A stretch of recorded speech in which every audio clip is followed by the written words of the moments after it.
And welcome, friends, to this, the Friday morning edition of the Grace Hour. Once again, broadcasting live from our studios, which are located at the home of the Greater Grace World Outreach right here in Baltimore, Maryland. And it's great to be with you, friends, on this Friday edition of our podcast. If you've been tuning in this week, you know that our theme is Discovering God's Will. For many of us, that's just what it's been. It's been a discovery of discovering God's will, God's purpose for our lives. And today we're going to take a look at that from this perspective regarding God's will and my will. How does that work? Can the two become one? We'll talk about that and many other things related to it in this, the Friday edition of the Grace Hour. My name is Pastor John Levin. Joining us in the studio today, Pastor Bob Colban. Pastor Colban is both a trustee here at the Greater Grace World Outreach and an elder, and he has a lot of different responsibilities. One of them, of course, teaching in our Bible college, Maryland Bible College and Seminary.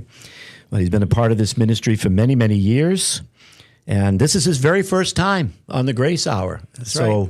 Welcome. Yeah, thank you. This is going to be a great time because we've got such a great subject matter. And I'm going to get things started, Pastor Bob, and I want you to think about this as far as the difference between my will and God's will. And I think that it's safe to say this, that my will started out easy, but then it got very hard. God's will starts out hard, and then it gets very easy. Mm-hmm. And I say that because as I reflect back on my life, when I was calling the shots and it was my will that I wanted to be done, it did start out easy. It seemed like I could do whatever I wanted to do. The consequences were not too great, not too harsh. But over time, my will got very, very difficult. It landed me in some hot water. It led me into trouble. It led me really to the brink of despair. And that's when I discovered God's will, which was to save my soul. But that started out rather hard. It wasn't easy because it was a huge transition. It made me think a lot of marriage. You know, you live your life for yourself, you know, up to a certain age. Then all of a sudden, someone else is now a part of your life. You have to think about them. You have to put their interests, many cases, ahead of your own. And it was, you know, it can be a turbulent time in a young person's life that is getting married. So what are your thoughts about that? Does that sound like it makes any sense? Yeah, well, I think, as an unbeliever, basically, even though we're really subject to the prince and power of the air, so we think that we are living our own will, but ultimately we are really just responding to the initiations of the prince of power of the air, as it says in Ephesians chapter 2. So, but yeah, but we're really only, our only concern is about ourselves. What do we want to do? What is going to make me happy? And what is going to, we see that. I mean, I think, not to get off top, but I think that's the spirit of the age that we're living in right now. And I think it's very obvious that we're living in a time where people are just concerned about themselves. Yes. And so they enter into a marriage agreement. They get married. They have these vows. They profess their great love for someone at the altar. But then 2 years later, they say, "I'm not happy, and so I am getting out of this because it's all about me." Yes. So that's the life that we lived. Yeah. And Satan would say, jump, and our answer was always, how high? Mm-hmm. And so we think we're living this life, it's just us, and we're just following our carnal desires for the most part.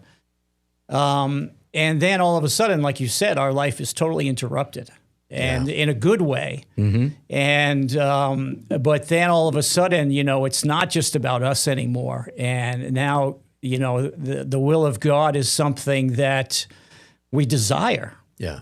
Which is interesting because we go from someone who just desired to do our own will and what is best for me and what is going to please me, what is going to make me happy. And now all of a sudden, I'm not saying it happens instantly. It certainly doesn't happen instantly. But in a sense, we have a brand new nature when we receive Christ. And now we have it is in a sense like a marriage contract in the sense of there's somebody else's will that we are concerned about, and that's the will of God, And I think, I think I mentioned the other day to you, I think it's interesting that on a planet of maybe 8 billion people, how few people there really are in the world that are even concerned about God's will. And I'm talking about even maybe many believers, Sure. But, and I have said to people that have asked, some people come up to you and they say, hey, can you pray? Well, what can I pray for? I want to know God's will. And I think, how does God respond to that? And my thought is that just that question blesses God. Yeah, absolutely. Because you could say, he could say it back to us there's 8 billion people, and you're concerned about what I want. And I have 7 billion X number of people out there that could care less about what the will of what my will is. God's saying this, And so I think just the fact that we desire to know the will of God and actually we desire to walk in the will of God is something that blesses God just by itself, And I think really the question with the will of God is for believers is how do I discover that? Yes, yeah. And it does beg the question when it comes to asking that question, is God interested in playing hide and seek? Is that what he's looking for? I'm going to hide it. I'm going to keep it from you. And then you're just going to have to go looking. And, good luck. You might find it. You might not. Certainly that's not the case. But you really nailed it when you said the main problem with my will is that first and foremost, it's about me. Mm-hmm. And, you think of this country song, Jesus, take the wheel. Why would that be even a prayer?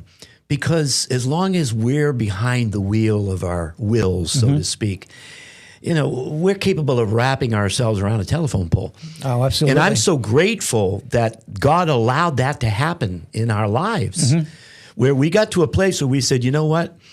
You take the wheel. I'll sit in the passenger seat. My calling the shots has only got me into trouble, heartache, difficulties, despair, and I'm looking for something better than that for my life. And even that has a tinge of selfishness in it, but at the same time, it's when we discover that really doing God's will is far better than pursuing our own. Yeah, absolutely, yeah.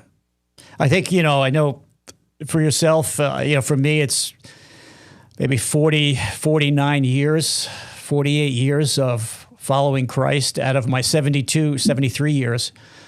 And even, being married for 2 years before we received, my wife and I received Christ. When I look back, I say the script, if you want to say it this way, the script that God had for us, which was 180 degrees different from the path that we were on. I mean, I loved my wife. Our marriage was great. People could look at us and say, oh, you guys are on the right path. But actually, deep in our hearts, there was such discontentment, not with each other, but with life and saying, there's got to be something else, So it's interesting. And it's, the process of God finally grabbing a hold of us. And I couldn't imagine what my life would be now 50 years later if I didn't find Christ 50 years ago. Yeah. And discovered his will, which was so infinitely better than anything I could have planned for myself and for my wife, So we stand here, and has it always been the way we thought it would go? Not all the time, but ultimately to allow God to direct your life is the way to live. Yeah. And because, everything is couched with love, concern, comfort, comfort in the sense of God comforting us in all kinds of situations, living a life with purpose, living a life with a vision, being with people that are like-minded, that have a similar vision and purpose. And this is what the will of God has given us. I know. And something that was so lacking in our life and something we never even considered. Yeah. To be content to serve God, to even sit here behind a microphone and talk about the things of God, something I couldn't have imagined 50 years ago. Yeah, exactly. But this is what God gives us, and that desire to know the will of God, I think, is amazing in the heart of a believer. And I think, like you said earlier, God is so creative in the way that He reveals it to us. Yeah. And when we look through the Scriptures, I think even as Christians, we can be looking for a formula. And I think the famous example is Gideon, I think in Judges 6 and 7, where he put out a fleece before God. Yeah. And as a young believer, I remember reading that and I said, oh, okay, this is how you do it. This is the formula for finding out God's will. So not that I ever did it, like literally, but, we see something, oh, this is how God revealed His will to Gideon. And Gideon responded by putting out these fleeces. So as human beings, maybe I'll say it this way, even as Christians, we are always looking for methods or formulas to discover the will of God. Yes. And the thing about the Scriptures is God revealed His will to men and women of God so uniquely that God says, you're not going to put me in a box. There's no formula for discovering the will of God. It's not in the wind. It's not in the earthquake. It's not in the storm. But in Elijah's case, it was the still small voice. Yeah. And so, okay, I got it now. It's the still small voice. So I have to go somewhere and be quiet and allow God to speak to me in that still small voice. But this is human nature. Yeah.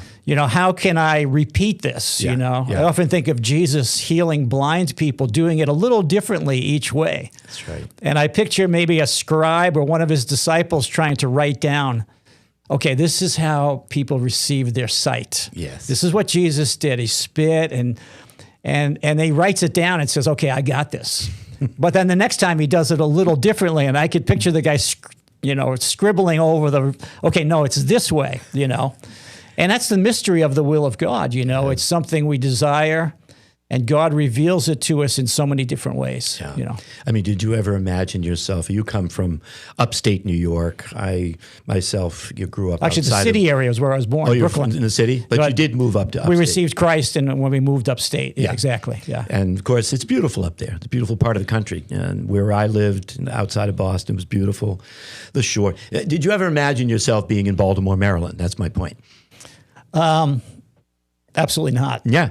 I mean, we just visited, we were just in upstate New York last weekend, and I was saying to my wife, when we were looking to buy a house up there, there was a little town of Ballston Spa, had one traffic light. And I said to my wife, I'm not going to buy a house on the north side of that, because then to go to church, we'd have to go through that traffic light. There was one traffic light, so we bought a house on the south side of the town. And then, God's sense of humor, here it is, X number of years later. I remember when we first moved down here, driving down to where the church Bible school was, and the day school, there was probably 25 traffic lights. And I just thought to myself, God is having a good laugh over this. Absolutely. Yeah. My experience was we came to Baltimore a year before we moved to Baltimore. We came for a youth rally. And the location was over in Bel Air Road, where the church building first was. And I remember we had a wonderful time. The rally was outstanding. The young people, we gathered together. We had great fellowship, a great time. But I wasn't particularly sold on the city of Baltimore. But I remember when we left that weekend to go back to the beautiful Berkshire mountains of 80 Western acres. Massachusetts, the lovely campus that we were a part of. I remember looking in the rearview mirror and seeing the Baltimore skyline as the sun was going down. And I literally said these words, I am so glad I don't live in this city. And within a year later, we were packed up and moving to Baltimore. Moving to Baltimore, yeah. And that was the will of God for our lives. So again, I guess we could ask this question. Do we really want to know what God's will is? And I like what Louis Sperry Schaefer, he was the founder of Dallas Theological Seminary. He said, God's leading is only for those who are already committed to do as he may choose. And we have to kind of resign ourselves to that reality, don't we? Because, I mean, from our own experience, we could say, God, this is what I've learned. You will choose better for me than I could choose for myself. And that's a fact, isn't it? It is, yeah. Yeah. And it can be, as we know, and I know, Pastor Love, that you've preached about this a lot. And, I think one time in a message you asked this question, kind of a rhetorical question of, God, is there any other way to reveal your will to me than maybe through a trial or some situation that is not, maybe not desirous, And your answer was, for the most part, no. God would say, this is the way that I can lead you and teach you primarily, many times, is through trials and tribulations, where he gets our attention, but then shows his faithfulness to us. And many times that's where we grow the most sometimes, is through those situations, Yeah. And, following the will of God is not always, accepted by those around us. I can remember when we left Lenox to move to Baltimore and spoke to some family members. And they looked at me, because we had just moved to Lenox. So we were only there 1 year. 3 kids, packed up, moved to Bible school. 1 year later, packed up, moved to Baltimore. And for my wife and I, it was like you said, it was the will of God. And so, God, you called me to Bible school. There's no longer a Bible school here, so I have to leave the area. Where's the Bible school? It's in Baltimore. Easy decision. Sounds crazy, but an easy decision. Ryder truck, load it up, let's go.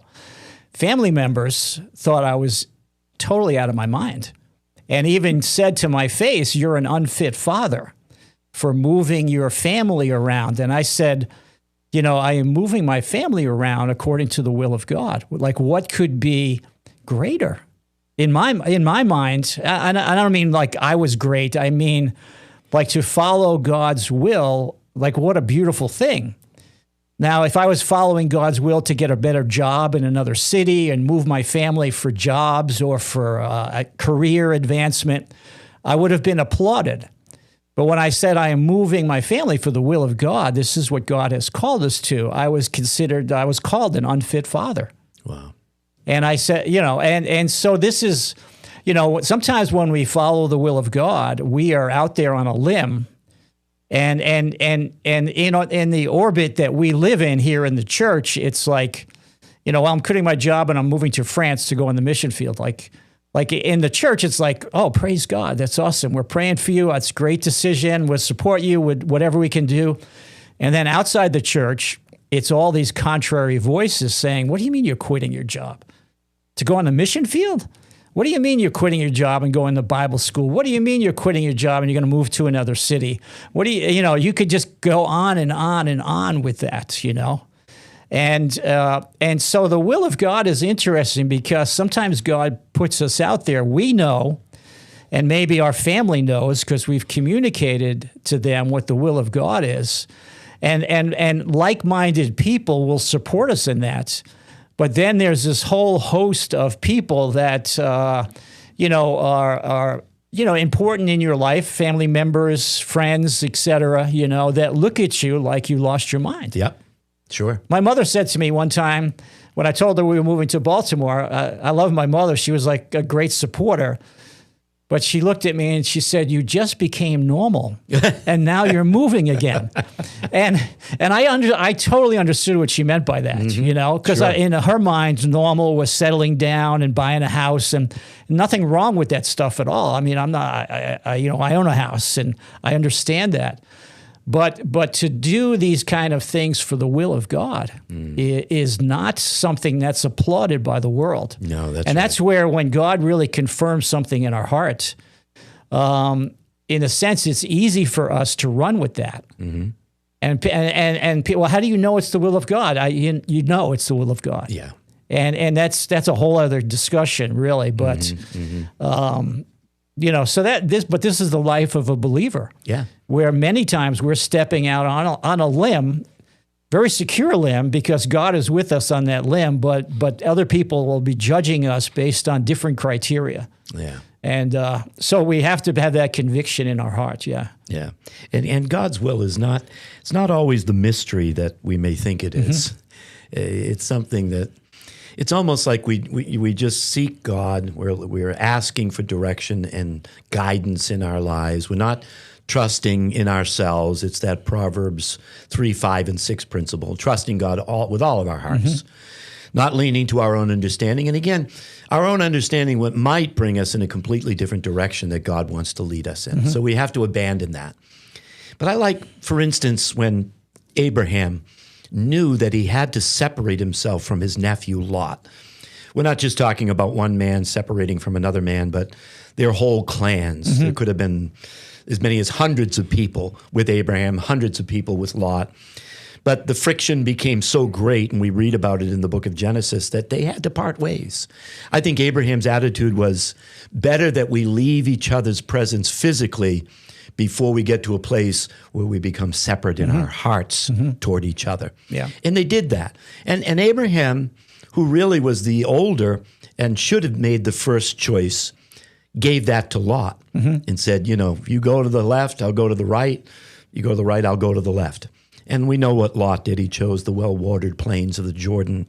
That led to a disastrous conclusion for his life and his family. But he gave him that choice because I think he had abandoned his own choice to God. And then when Lot was separated from Abraham, God said, Abraham, lift up your eyes. Look to the north, the south, the east, and the west. And as far as you can see, it's all yours. What a great decision he made. Yeah. And we can make that same decision, knowing that God is really, he's got our interests at stake. And we may not completely understand it. We said in a class this morning, the Apostle Paul said, I want to go to Rome and I want to preach at Rome. Well, he ended up in Rome, but he was a prisoner. But is that the end of the story? Not at all. While in prison, he wrote epistles that we are so grateful for even to this present hour. Yeah. Right? The prison epistles, Galatians, Ephesians, Philippians, Colossians. Where would we be without those epistles today? So that was the will of God. And it kind of fulfilled a desire that Paul had. He wanted to get to Rome as a preacher, but he ended up being there as a prisoner. But that just shows you that God allows everything in our lives to fulfill his purpose. Yeah. We can take comfort in that. Yeah. Yeah, he redeems everything. Yes. And it's interesting, like the process that, whether it's a Joseph or Paul's situation, and, the process isn't always understandable to us. Here's Paul, I want to go and preach. And the process it's quite a process when you read about it in the book of Acts, and him ending up there. And like you said, ending up there as a prisoner. Not maybe the way that he thought he would get from point A to point B, but along the way, God also revealed many things to him, you know.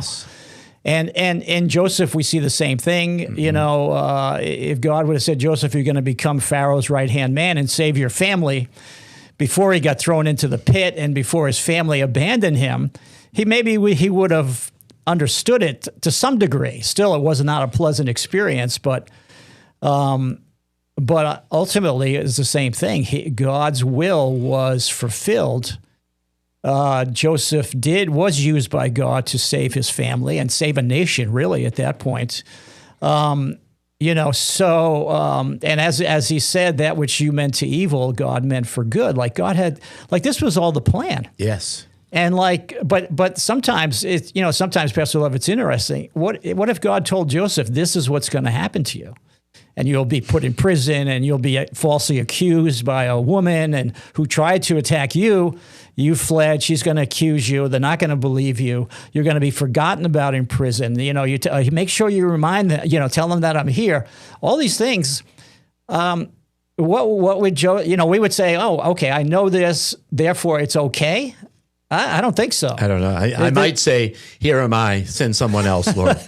Right? Or as is there another way, God? Yes, yeah, an easier way. An easier way for me. That was a 17-year trial. Wow, yeah. We read his whole story, beginning in Genesis 37 to the end of the book of Genesis.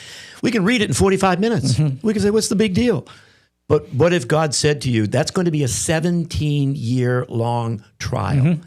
I think I would be the first one to say, I'm not up for that. You got to get someone else. Yeah. David could say the same thing, right? God would say, "David, I'm going to raise you up. You're going to defeat Goliath." That sounds awesome. Yeah, you'll be the hero in Israel. Sounds great. But then you'll be chased like a dog through the wilderness by Saul. He'll be jealous. He'll want to put you to death. And you'll have to live that way for a number of years before I finally raise you up and install you as the next king of Israel. David might say the same thing. You get something that's just a little bit more than I bargained for. But God's will, when we embrace it, even though we don't know all the details, we know that he still would choose better for us than we could choose for ourselves. And in the process, God would be glorified and his message will be carried to the world. Yeah. Yeah, so true. Yeah. You think of David, all that he went through, and he was already the king. Yeah. Had already been anointed by the king out in the field, by Samuel. Mm. And all of those things that you mentioned happened while he was the king. Chased by the king who had been actually, in God's mind, been dethroned. Yeah.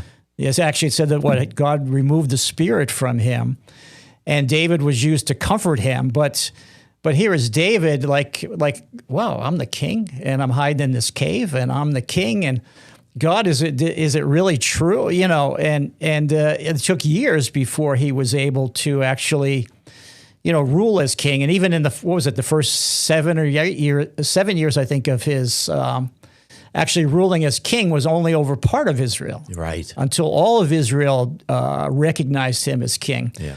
But then, the interesting part is the kind of king that he was, I think, was because of what he went through. Exactly. Like this trial and what he learned out in the wilderness and what he learned at the foot of Saul and the friendship he had with Jonathan and these things that he learned through hardship made David the king that he was. Absolutely. He was surrounded on all sides by enemies and trouble and so when he became king, this was all in him. Like God made him, I don't know if, God kind of made him a king through the trials.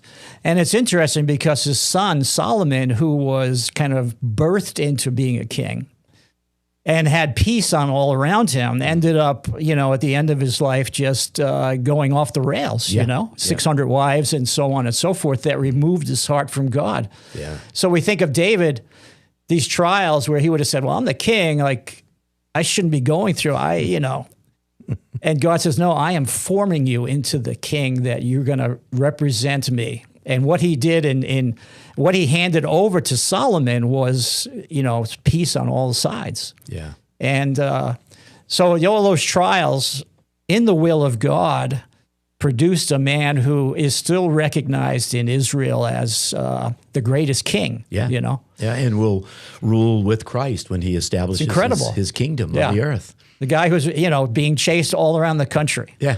And, almost begging for food and doing different things to get food for his men and even siding with the Philistines at one point just for, but yet when he became king, he was a different man. Yeah, absolutely. Yeah. We know what God's will is for everyone. And we read it in the scriptures, 1 Timothy 2:4, God's will is that all men would be saved. Mm-hmm. I mean, that's a given, isn't it? Mm-hmm. There are other things in the Bible that clearly, objectively tell us and teach us what the will of God is. In everything, give thanks. This is the will of God in Christ Jesus concerning you. 1 Thessalonians chapter 5. Again, 1 Thessalonians chapter 4, this is the will of God, even your sanctification. Abstain from sexual sin. Some things are so clear. Mm-hmm. But what about the gray areas? What color car should I buy? Who should I marry? How about that one? Yeah. I mean, I can imagine a lot of believers are like, Lord, who's the right one? How do I discover that? Is that going to be revealed to me somehow, some way? Those are the gray areas, but that's when we seek God and seek his guidance, and we look to his word, and we, in everything, through prayer and supplication, we let our requests be made known unto God. So there are some definite ways in which we can take our will and find it merged together with God's will, can't we?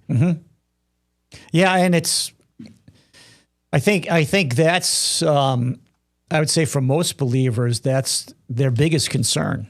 Because I couldn't agree more with what you said. Like God does reveal his will for all believers. I was thinking of being conformed to his image. And these are things that are very laid out in the scriptures for all of us as believers. And in a sense, we could say all the things that we go through in our personal walk with God are revealing that, are conforming us into his image, So here's God's kind of his overarching, I don't know if that's the right word, his will for all of us as believers. And then he's doing all these things individually in us, to bring this to pass, And these are, I couldn't agree, the big decisions, which we have all had to make in our life. Like we're sitting here in Baltimore because we made a big decision in the will of God. But again, it goes back to there's no pattern or formula for that, you know? No, there isn't. And can I tell a quick story? I don't know how much time we got. Oh, we got time. Go right ahead. Yeah, Absolutely. So I just was thinking about this because it was interesting. Because, even in my own mind, sometimes I'm thinking, of specific things that I want God to answer. And number one, God is much more patient than we are. I mean, Moses waited 40 years for his calling to really come to fruition, But this was an interesting story because it was maybe like 4 years ago, we Pastor Schaller, we had a missions night, a Sunday night. We always have it maybe in March, and we talk about the summer plans and summer harvest and different countries and what has God put on people's hearts. And so I'm just sitting there in the audience and Sunday night service, and out of nowhere, and Pastor Schaller, so you won't be surprised by this, from the pulpit, he's like, and wouldn't it be great if Bob Colban took a team to Europe this summer? I mean, we had not talked about this at all. My wife just gave me this look like, what's going on? I mean, he just can't, and then he just moved on in the message. That was it. So I'm just sitting there. Of course, the service ends. People are coming up to me. Oh, really? Where are you going?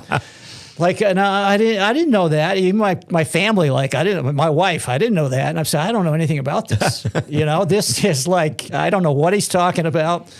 But also, a week went by maybe, and because it was my pastor, I didn't just blow it off. You understand? I think you understand that. Just because of the respect and the honor and the impact that he's had in my life for more than 20 years.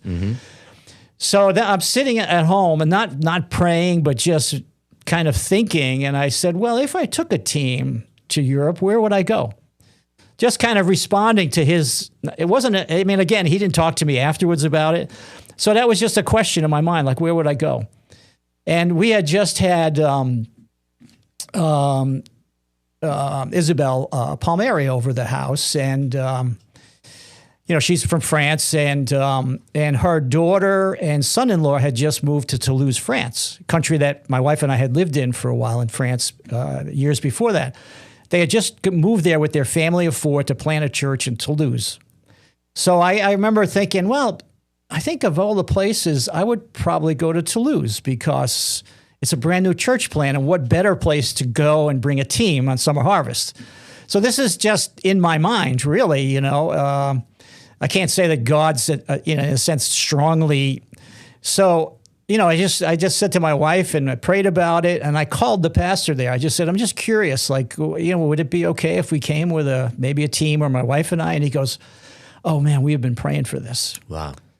He said, this is our prayer, that God would send, and I think he said someone from Baltimore to come visit us. Wow. So I'm like, now I'm like, uh-oh, I think this is real. Maybe this is real. And then I'm like, this is, months before it would happen. And just to make a long story short, I'm like, I don't know how to build a team. I said to Pastor Gary, do I put posters up around the campus? I need a team. Or now I'm striving, if you know what I mean, Sure, just to try sure. and figure out, like, maybe to make it come to pass in my will. Like, but I think God had revealed to me the bigger, like this was his will. And I just, Pastor Gary said, just relax. If it's just you and your wife, it's fine. They're going to love it, And I'll just, there's a lot to the story, but by the time we went, we had a team of 15. Wow. We had 3 people from Paris that came down. We had 2 people that took the train from Geneva, Switzerland, all the way over to Toulouse and joined us. We had 4 or 5 people from the Nîmes church and 4 or 5 people from the Montpellier church that all joined us. And I didn't contact any of them. Like God did an incredible, and when I look back on those days, that time there, what do I remember? I remember what God did. Yes. Like, God, you put this team together. I could never have put this team together. My wife, and I'm standing there like, quote unquote, in charge of this team, in awe of what God had done, the unity that we had. Some of, not everybody spoke English, but God used it, Absolutely. So somebody could say to me, hey, Pastor Bob, how did you know to go to Toulouse and take a team? Like, I don't know. That's not a pattern. That's just, it's kind of like something that just starts as maybe that still small voice or just the initiation of someone else to get you to start thinking a certain way. Because I'm like, I could never leave it. I never led a team like this.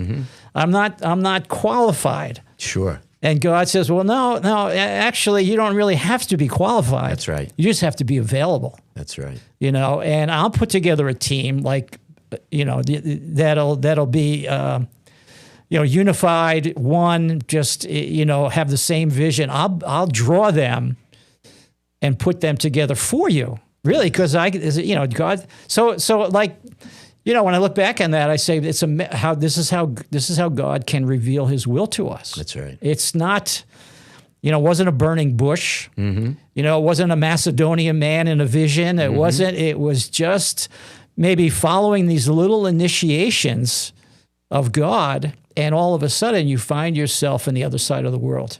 Wow. That's amazing. And and I'm sure Pastor Levy, you could share stories similar to that also. How did we get from point A to point B? Yeah. Or why did you do it? Or how did you know? Because that's what people want, Yeah. That's what people want to know. Like, how did you know? I don't know. You just know. Yeah. But as you said earlier, you won't find the formula. If you put God in a box and say this is the way He's going to do it, there is no box that can contain That's right. God. Yeah, absolutely. It He'll just blow isn't. it up instantly. He'll blow it up right away. It's almost like I'm reminded of the story of the man born blind. And Jesus comes along and his disciples see this man. Now, listen to these brilliant theologians. They say to Jesus, who sinned? Was it him or was it his parents? And I could imagine Jesus maybe shaking his head or rolling his eyes and saying, well, you guys just don't get it, do you? Neither this man nor his parents. This man was born blind for the glory of God. For the glory of God. Wow.